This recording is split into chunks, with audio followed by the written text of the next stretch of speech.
Добре, а ти как и кога реши да се занимаваш с стайлинг, мода? Значи аз съм работила доста целия ми живот. Всъщност, поне съм завършила художествена академия. Две от годините, които съм учила, едната работих, тогава имаше ЦНСМ Боряна, едно предприятие, в което разработих колекцията си в 4-ти курс. В 5-ти курс пък работих към една фирма, която се казваше Rainbow. Работихме с материи на КБЦ. Тя взе награда на златна награда на Пловдивския панаир, след което съм работила като дизайнер в повечето български предприятия. Тоест аз съм години наред в този бранш. И винаги съм искала да работя по някакъв начин за себе си и това, което правя в момента, но ми трябваше доста време, за да намеря най-добрата форма. Какво да предложа на клиентите като услуга, индивидуална. Като цяло, какви са ти впечатленията? Кои са по-капризни клиенти, жените или мъжете? По принцип, момичетата и жените наистина ще мерят нещо много пъти, много повече. Имат така желание да пробват, да експериментират. Не са много уверени. Предпочитат в избора, в избора, дори и с професионалист. Винаги смятат, че може би има нещо по-добро, нещо по... Да не се излъжат, да не се мират. Да. Докато мъжете много уважават факта, че понеже им е досадно това, че някой върши тази работа вместо тях и че им спестява много време.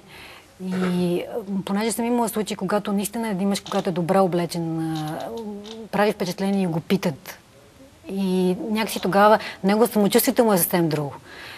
И се чувства много по-добре и наистина уважава факта, че някой е свършил тази работа за него. И му е спестил и време и пари, защото аз де-факто, когато пазарувам за клиенти, освен това ги окомплектовам нещата. Ако е костюм, например, комбинираме с различни ризи и въртовръзки. Така че той де-факто има в гардероба, благодарение на различните комбинации, няколко костюма, няколко тоалета. И не се налага да мисли, те са просто готови за него.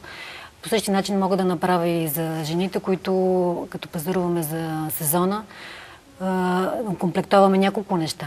Така че за този сезон, които са зимно заменяваме, комбинираме. Аз, например, когато пътувам, не ми се налага да взимам страшно много багаж, защото нещата са много зимно заменяваме и са комбинируеми. И това е голямото изкуство, с малко средства и с повече вкус, да постигаш най-добрия резултат и да бъдеш и различен и разнообразен.